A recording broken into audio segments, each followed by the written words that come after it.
선생님 반갑습니다. 수업 나눔 토크 수업 원추입니다. 나연쌤 그거 아세요? 오늘로써 이 수업 원추 만남이 벌써 11번째예요. 그동안 진짜 많은 선생님들 만났잖아요. 어떤 생각 드셨어요, 선생님? 각 분야에서 최선을 다하시는 선생님들이 우리 주변에 이렇게나 많다는 게 굉장히 놀라웠어요. 수업 원추를 진행하면서 저희 반에서도 조금씩 아름다운 변화가 시작되고 있답니다. 그래서 추쌤, 네. 우리 코로나 시대에 학생들에게 가장 요구되는 부분이 무엇일까요? 좀 뭐 스스로 공부하는 거나 뭐 시간 관리 뭐 이런 거 아닐까요? 굉장히 근접했습니다. 코로나19 이후에 많은 학생들이 스스로 공부하는 방법을 잘 몰라서 많이 힘들었다고 하네요. 네. 맞아요. 원격 학습을 하다 보면은 이렇게 시간을 관리하거나 또 학습에 대한 내용을 이렇게 복습하는 방법들을 터득해야 되는데 그 부분이 정말 힘들다고 얘기하는 친구들이 많더라고요. 그래서 이런 고민을 하고 있는 친구들이나 학부모님들이 상당히 많으실 것 같아요. 그래서 오늘은 이렇게 스스로 공부할 수 있는 학습 코칭에 대해서 이야기해 주실 원추쌤을 모셨습니다. 학습 코칭이라니 오늘은 특별히 좀 더 기대가 되는 것 네. 같습니다.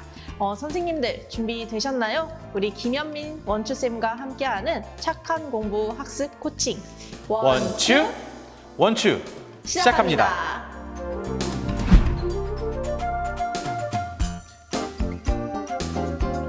네, 안녕하세요. 김현민 원추쌤 반갑습니다. 자기소개 부탁드립니다. 네, 안녕하세요. 저는 인천 당산초등학교에서 근무 중인 악마쌤 김연민입니다. 네, 이거는 선생님들 또 학생, 부모님들이 너무 관심을 가질 만한 주제라고 생각하는데요. 우리 선생님께서는 어떻게 이렇게 학습 코칭이라는 걸 시작하게 되셨을까요? 일단은 학교에 이제 보면 선생님들이 뭐 숙제도 내주시고 이렇게 네. 하는데 가끔 이제 숙제 잘 안 해오고 수업 시간에 잘 못 따라와서 학생들 좀 나머지 공부를 좀 시킬 때가 있잖아요. 근데 이제 맨날 이게 남는 아이들이 있었어요. 네. 그래서 어느 날은 제가 좀 화가 나서 아니 좀 수업 시간에 좀 열심히 하고 좀 잘 따라와라. 그러면 안 되겠냐라고 했는데 그 중에 한 명의 아이가 탁 책상 치면서 선생님 네. 저도 열심히 하고 싶어요. 근데 어떻게 해야 될지 모르겠어요. 이렇게 얘기하는 거예요. 마음이 아팠죠. 그러니까 제가 그동안 방법도 잘 안 가르쳐주고 그냥 무턱대고 하라고만 했던 선생님이었던 거예요. 그때부터 이제 지식 자체를 전달하는 것도 중요하지만 이 지식을 어떻게 학습하고 어떻게 효율적으로 배울 수 있는지도 고민을 해야겠다라고 생각해서 그때부터 학습 코칭을 좀 관심 가지게 되었습니다.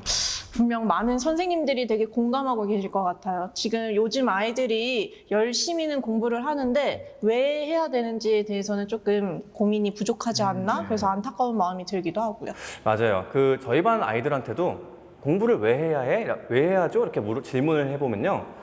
일반적으로 공부에 대한 목표, 공부를 왜 해야 될까라고 하는 것에는 굉장히 긍정적이에요. 뭐 좋은 대학을 가기 위해서부터 내 꿈을 이루기 위해서 이렇게 네. 많이 하는데 그러면 공부 자체는 뭘까? 이렇게 물어보면 뭐 잔소리, 뭐 하기 싫은 거 이렇게 얘기를 해요. 그래서 제가 아니 어떻게 이렇게 부정적인 재료를 가지고 이렇게 멋지고 장밋빛의 미래를 만들 수가 있어? 불가능하지 않을까? 그래서 만약 이렇게 공부를 한다면 그건 나쁜 공부가 될 거야. 이렇게 설명을 해주거든요. 선생님 말씀 들어보니까 이 공부가 다 좋다라고만 할 수는 없을 것 같아요. 그러면 과연 우리 반 친구들은 어떤 공부를 하고 있는지 좀 궁금해지기도 하는데 그럼 선생님 좀 약간 생각을 바꿔서 해보면 이렇게 나쁜 공부가 있다면 반대로 착한 공부도 있는 거 아닌가요? 그렇죠. 그래서 저는 아이들한테 착한 공부라는 게 있는데 그게 뭐냐면 내가 의지를 가지고 호기심을 가지고 접하는 세상에 있는 모든 것들이 다 착한 공부라고 얘기를 해요. 뭐 예를 들면 자전거 타는 일이라든지 아니면 동생을 내가 유치원에 데려다 준 일이라든지 내가 혼자서 밥을 해 먹는다든지 이런 것들이 다 내가 어떤 의지를 가지고 내 힘으로 하는 것들이잖아요. 네네네. 교과서를 벗어나서 내가 뭔가를 할 수 있다는 힘 그리고 하고 싶다는 의지 이런 것들이 공부라고 생각한다면 사실 우리 주위에 공부 못하는 아이는 아무도 없는 거예요. 착한 공부 되게 용어가 솔깃하죠. 근데 또 막상 이해는 되는데 뭔가 시작하려고 하면 막막해가지고 착한 공부를 하려면 무엇부터 시작해야 될까요? 마음이 착해야 된다. 그게 먼저인데 착한 공부라고 하는 걸 이제 막 제가 좀 장황하게 설명하다 보니까 무슨 얘기 할 수 있어요. 그래서 제가 3가지 전략을 딱 말씀드릴 거예요. 딱 좋아요. 좋죠. 네. 첫 번째가 스스로. 스스로 네, 두 번째가 함께. 함께 세 번째가 재미있게. 재밌게 이 원리로 어떤 활동을 했는지 너무 궁금해요. 그거 좀 예 좀 말씀해 주실 수 있을까요? 일단 첫 번째는 스스로 하는 것에 대한 자기 관리를 확인을 해봐야 되거든요. 네. 그래서 가장 바쁜 시간표라는 걸 해봐요. 아, 네. 이게 일주일 중에 아이들이 내가 가장 바쁜 시간을 찾아보는 거죠. 그러면 그 중에서 바쁜 시간 와중에 뭐 학원도 갈 수 있을 거고 학습지도 풀 텐데 그런 거 사실 어떻게 보면 뭐 보호자님이 시키거나 아니면 뭐 안 하면 혼나거나 그래서 하는 것도 있잖아요. 근데 그런 시간 중에서 한 30분 정도만 나만의 시간을 한번 만들어 보는 거예요. 그걸 찾아보는 활동이고요. 두 번째는 착공 카드라는 걸 만들어요. 홈카드. 아이들한테 주머니에 넣고 다닐 수 있게 만들어서 이제 매일매일 조금씩 내가 책상에 앉기만 해도 동그라미. 오늘 내가 책을 폈다? 동그라미. 우리 보통은 뭐 체크한다 그러면 공부를 열심히 하고 뭔가 달성을 해야지 동그라미 받으시잖아요. 그렇죠. 근데 그게 아니라 내가 이 시간에 공부는 안 할 건데 한번 앉아는 볼까? 이런 생각이 들었을 때 딱 동그라미 치는 거예요. 되게 낮은 수준의 손치 그렇죠. 기준이네요. 그죠? 네. 저는 말씀 들으면서 착공 카드가 굉장히 마음에 들었는데 수준 조절만 잘하면 저학년부터 고학년까지 두루두루 사용할 수 있을 것 같습니다. 그리고 착한 공부 시간과 비교하면서 카드를 작성하게 하신 점도 너무 좋았고 제가 어렸을 때 이 카드 썼으면 지금도 잘하지만 더 공부를 잘하지 않았을까. 네. 그리고 선생님 말씀 듣다 보니 아까 말씀하셨던 두 번째 원리 함께와 관련된 활동도 궁금해지는데요. 어떤 활동을 진행하셨나요? 그러니까 스스로 함께해서 이제 함께가 되는 거죠. 네. 제가 함께 하려면 일단 그 함께는 주로 이제 아무래도 수업 시간에 많이 이루어져야 될 것 네, 같아요. 네. 아무래도 방과 후에 아이들 가면 이제 혼자 있으니까 그래서 아이들하고 할 수 있는 수업에서 쓸 수 있는 두 가지 활동을 준비를 했는데요. 첫 번째가 이제 평평 대화 시스템이라고 해서 아이들이 일단 대화를 좀 평화롭고 그다음에 효율적으로 할 수 있는 방식을 알려주고요. 그다음에 아이들하고 한번 왜 함께하는 게 좋은 것인지를 설명할 수 있는 7가지 거짓말놀이 이거를 좀 해주고 있거든요. 일단 평평 대화 시스템은 총 5가지 원칙으로 구성되어 있어요. 네네네네. 첫 번째가 대화 번호 정하기, 두 번째가 마음 세우기, 네. 세 번째가 TPS 발표, 네. 네 번째가 고기 진리, 네.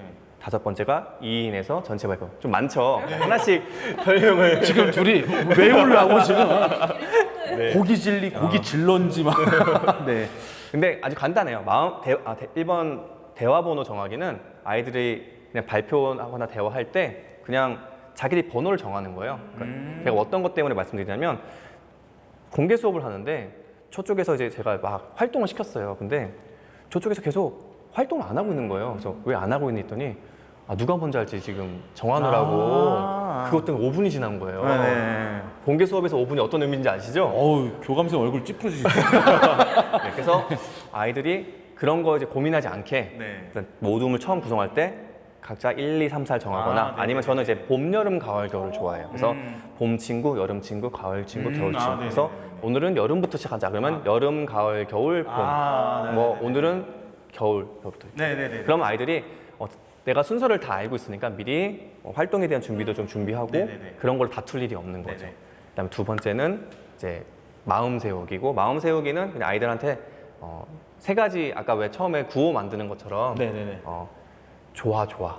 네. 서로 서로 많이 많이 이런 것들을 한번 얘기하고 시작하는 거예요. 단순하고 체면과 같은. 그렇죠. 체면이에요. 왜냐면 자기 애들이 체면. 막, 네네네. 막 서로 얘기하다 보면 그게 그거 그런 의견을 내면 어떻게 이게 아니라 일단 좋아. 우리 선생님 팁 좋아. 네, 다음 거. 그 다음에 이제 TPS 발표는요. 영어의 이제 줄임말인데요. 네. T는 이제 thinking. 발음이 맞는지 모르겠지만 thinking. 네. P는 pair. 페어. 쌍이란 얘기죠. 네네네네. S는 share예요. share. 그래서 공유하다. 네. 네. 그러니까 애들한테 뭔가 발문을 했을 때 바로 손들잖아요. 네네. 손들지 말고 thinking, 이제 생각해. 네. 생각 시간을 줘요. 한 네. 10초 정도 주고 그다음에 페어는 짝끼리 대화를 해서 자. 네. 그다음에 쉐어는 나누는 거예요. 네네. 네, 나누는 건 제가 5번에서 다시 설명을 드리고요. 네. 그다음 4번은 고기 진리인데 이거는 이제 비언어 습관을 드리는 거예요. 그래서 고기는 진리죠? 그렇죠. 네. 어떤 고기를 제일 좋아하세요? 당황했어요. 되게 진심이 나서. 보통 이러면 네? 이런 소리. 네, 좋아합니다. 네. 소고기. 그래서 아이들이 고기를 다 좋아하지 않습니까? 그래서 고기 진리에서 고는 고개 끄덕이기, 고개 끄덕이기. 기는 몸을 이렇게 기울여주기. 기울이기. 상대방 쪽으로. 질은 아까 제가 고기 좋아하시죠? 물어봤잖아요. 질문. 질문하기. 그리고 이렇게 리액션. 와, 어떻게 맞췄어? 그걸 연습하는 거고요. 네. 그다음에 마지막은 이제 아까 말씀드렸듯이 친구들 나눠야 되는데 그때 발표를 할 때 예를 들어서 내가 발표할 차례다 그러면 일어나서 내 의견을 발표하는 게 아니라 방금 짝하고 대화했을 때 짝에게 들은 내용을 발표하는 거예요. 아, 제 의견이 아니라 친구의 네, 의견을 얘기한다는 네. 거. 아. 그러면 들을 때 더 열심히 듣겠죠. 네. 그래서 이런 방식을 활용하면 아이들이 메타 인지도 발달하고 학습할 때도 조금 더 적극적으로 하게 되는 걸 이제 제가 평평 느꼈어요. 대화 시스템. 네, 평평 대화 시스템이라고 합니다. 그럼 7가지 거짓말 놀이는 뭘까요? 말 그대로 7가지 거짓말을 찾는 거예요. 제가 어떤 텍스트를 아이들한테 보여줘요. 근데 딱 1분만 보여줘요. 네. 근데 1분 동안 7가지의 거짓말을 찾아야 되는 거예요. 아, 네. 근데 대신에 짝하고 얘기하면 안 되고 혼자서 알아서 찾아야 돼요. 어떤 일이 일어날까요? 제가 죄송합니다. 침묵이 일어나. 이런 반응이 나올 것 같아요. 맞아요. 이런 반응이 나와요. 뭘 찾지, 뭘 하지. 그래서 처음에 혼자 찾으려고 하면 잘 못 찾거든요. 네네. 그 다음에 어떻게 하냐면 이제 짝하고 대화를 시켜요. 그럼 그때부터 막 대화를 하면서 막 그게 맞지 않아? 맞아, 그게 맞는 것 같아. 막 대화를 해요. 네네. 근데 그러고 나서 또 1분을 주면서 뭐냐면 그때는 모둠끼리 시켜요. 아, 네네네네. 그리고 또 1분 지나면 이번에 모둠과 모둠끼리 만나서 대화를 시켜요. 그리고 마지막에는 학급 전체가 얘기하게 하는 거예요. 아, 네네. 제 수업을 지금 돌아보고 있어요. 너무 재밌는 게 많아가지고 저도 방금 말씀하신 7가지 놀이를 저희 반 아이들이 정말 좋아할 것 같아서 꼭 해보도록 하겠습니다. 그러면 선생님, 저는 이제 또 소통이 있는 수업 방식에 대해 좀 더 자세하게 알고 싶은데 설명해 주시겠어요? 아, 네. 그 소통이 관련된 이제 수업법은 사실 선생님들도 이미 많이 하고 계시지만 이걸 또 이렇게 제가 좀 정리를 해봤어요. 그래서 첫 번째는 이제 1대3 코칭이라고 해서 보통 모둠을 4명으로 구성을 하시잖아요. 그쵸, 네. 그러면 항상 한 명이 과목별로 선생님이 되는 거예요. 그래서 예를 들어서 국어를 잘하는 친구는 이제 국어 선생님이 되고 수학 잘하는 친구는 수학 선생님이 되고 이렇게 해서 예를 들어서 수학 같은 경우 나와서 풀게 하면은 모둠이 같이 나와서 3명은 풀고 1명은 뒤에서 보면서 약간 이제 참견도 좀 하고 아이들이 스스로 잘하는 것 중에 하나를 선생님이 돼서 하는 방식이고요. 두 번째는 이제 너답 수업이라고 해서 너답 수업. 네. 너는 답을 알고 있어라는 수업이에요. 아. 그러니까 수업을 천들이 하실 때 이제 동기유발을 많이 이제 첫 단원을 하시잖아요. 네. 근데 이제 학습 주제들이 많이 있어요. 근데 그 주제에 대해서 그냥 답을 생각해 보는 거예요. 그러니까 아직 안 배워서 모르지만 이 답이 이런 게 아닐까? 그래서 그런 답들을 막 모아요. 근데 선생님들이 딱 보면은 가끔씩 여기에서 요 포인트는 좀 묶어내면 아이들한테 잘 얘기해 줄 수 있겠는데 이런 것들이 좀 있거든요. 그러면 그런 것들을 모아서 맞아, 너네들이 배우지 않았지만 너네들이 말한 것 중에 답이 있었어. 그래서 약간 아이들이 그러면 정말 다음에 배울 내용에서 내가 말한 답이 나올까? 이런 것들 좀 호기심을 갖게 하는 네네네네. 그런 핵심 주제를 좀 찾아보는 네. 그런 수업이고 주로 사회나 과학 시간에 활용하기가 되게 좋더라고요. 네네네네. 네. 그다음에 이제 세 번째는 판서를 활용하는 건데요. 네네. 판서 채우기 활동이라고 해서 사실 판서가 가장 어떻게 보면 교실에서 가장 큰 학습 공간이잖아요. 네네. 그래서 판서를 통해서 선생님들이 판서하시는 내용과 그런 것들을 아이들과 함께 소통하면서 좀 공책 정리도 할 수 있고 아니면 뭐 평가도 할 수 있고 정리 활동도 할 수 있는 그런 방식으로 활용을 하는 거고요. 이제 마지막으로 이제 가르침 배움 지도라고 해서 어떤 뭐 프로젝트 활동이나 미션 같은 거를 이제 하면은 그런 거 고민 안 되세요? 선생님 저 다 했어요. 저 뭐예요? 네, 맞아요. 이런 거 하잖아요. 네, 그래서 네. 속도가 아이들마다 다르니까 그렇죠. 네, 좀 네, 빨리 하는 친구는 이해가 빠른 거니까 그 친구들이 이제 마스터가 돼서 네. 프로젝트 활동이나 아니면 미션 활동을 이제 돌아다니면서 아. 도와주는 거죠. 근데 이제 그거를 그냥 하면 선생님들이 정신 없잖아요. 그렇죠, 래서 네. 칠판에다가 이제 선생님들이 기록을 하는 거예요. 그래서 아. 뭐 유철민 선생님이 카드가 있어요. 네네. 그럼 이제 마스터가 됐어요. 네. 그럼 이제 딱 붙여놔요. 그러면 네. 내가 도움을 받고 싶어. 그러면 유철민 선생님 이름 밑에다가 내 이름을 쓰는 거예요. 아. 그러면 연결된 거죠, 우리 둘은. 매칭이 된 거네요. 매칭이 된 거예요. 아우, 너무 좋다. 네네네. 그러면 선생님이 딱 봤을 때 칠판을 보면 지금 연민이는 철민이의 도움을 받고 있구나. 네네네. 이런 거를 이제 알 수 있는 거죠. 네네네. 그래서 이런 것들을 보면 그런데 카드 중에 이제 이름 몇 명이 남아 있을 거 아니에요. 네네네. 그럼 이 친구는 아직 끝까지 매칭을 못했구나. 네. 가장 느린 친구구나. 네네네. 그럼 요 두세 명은 내가 직접 선생님이 코칭을 가서 좀 해야겠다. 도와주고. 해야겠다. 네네네. 그래서 좀 학습의 전반적인 어떤 난이도나 아니면 상황을 좀 파악하는데 그래서 가르침과 배움이 있는 지도라는 개념으로 가르침 배움 지도 이렇게 설명하고 있어요. 그럼 선생님, 저희 착한 공부의 세 번째, 스스로 함께 재미있게. 자, 이 재미있게와 관련된 활동들 어떤 게 있을까요? 일단은 제가 아까 말씀드렸듯이 아이들이 첫 단계, 그러니까 그 책상에 앉아 있는 것부터 중요하다고 말씀드렸잖아요. 그래서 아이들이 작은 성공부터 해봐야 되거든요. 네. 그래서 저는 시간, 목표, 점수 전략 이렇게 줄여서 시목점 전략이라는 걸 네네네. 활용하고 있어요. 네. 그 선생님도 이제 그냥 독서 하세요 하면 아이들이 이렇게 좀 멍하니 있을 때가 그렇죠. 많거든요. 네네네네. 그래서 시간, 목표, 점수 전략을 말씀드렸으니까 네. 시간을 먼저 제시하는 거예요. 자, 아. 지금부터 10분 동안 98쪽부터 101쪽까지 읽을 거예요. 아, 네네네. 대신에 읽을 때에는 반복되는 문장이 나오면 동그라미 치세요. 아니면 마지막에 독서록을 요 읽은 건 내용을 가지고 독서록을 3줄 이상 쓰세요. 아, 네네네. 이렇게 하는 거예요. 이거를 3가지 제가 말씀드렸잖아요. 이 3가지 중에 한 가지라도 어설프게 들어가면 부작용이 생겨요. 예를 들어서 15분 동안 20쪽을 읽으세요라고 하면은 네네. 아이들이 읽는데 어떻게 읽겠어요? 그렇죠. 남는 시간 빨리 놀고 싶으니까 이렇게 노는 다 거예요. 봤어요. 그렇죠. 네네네. 그리고 10분 내에 예를 들어서 수학 문제를 네네네네. 10분 내에 풀어. 네. 이러면 또 그렇죠. 빨리 풀고. 풀겠죠. 예. 네, 그러면 점수가 또 엉망이겠죠. 그래서 이런 것들을 3가지를 완벽하게 딱 조화롭게 정해줘야 아이들이 내가 10분 동안 문제를 풀거나 책을 읽는 것뿐만 아니라 이걸 내가 어디까지 도달해야 할지도 마음속에 생기니까 조금 더 시간을 효율적으로 쓸 수 있겠죠. 그리고 중요한 거는 이런 전략 뒤에는 그 전략에 대한 약간의 보상도 따라주면 아이들이 이 전략을 좀 더 효율적으로 사용하면서 공부할 때도 조금 더 의욕이 생기게 되거든요. 이런 전략을 훌륭히 수행하고 난 다음에는 보상도 적절하게 주는 게 굉장히 중요합니다. 그동안의 과제를 굉장히 잘못 제시하고 있어요. 네, 반성하게 됩니다. 보다 구체적으로 시간, 목표, 점수를 안내하면 학생들이 좀 더 전략을 가지고 과제에 임할 수 있을 것 같아요. 오늘 이렇게 수업 원추에서 많은 이야기를 해주셨는데 우리 김현민 원추쌤 오늘 어떠셨나요? 항상 느끼는 건데요.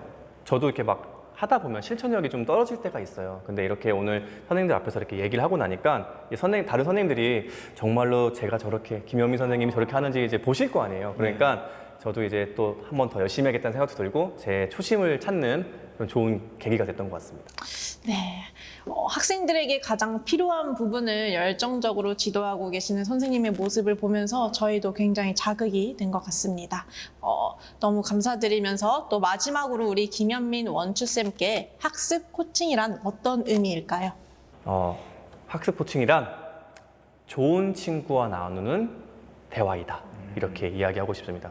좋은 친구와의 대화는 스스로 하게 되고 네. 또 함께 대화하게 되고 그 다음에 하고 나면 너무 즐겁잖아요. 네. 그래서 그렇게 말하고 싶습니다. 네.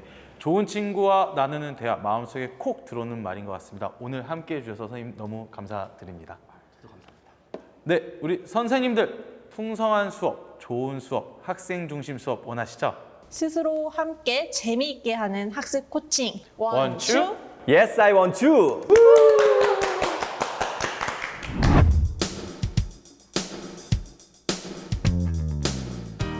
네, 오늘의 퀴즈를 드리도록 하겠습니다.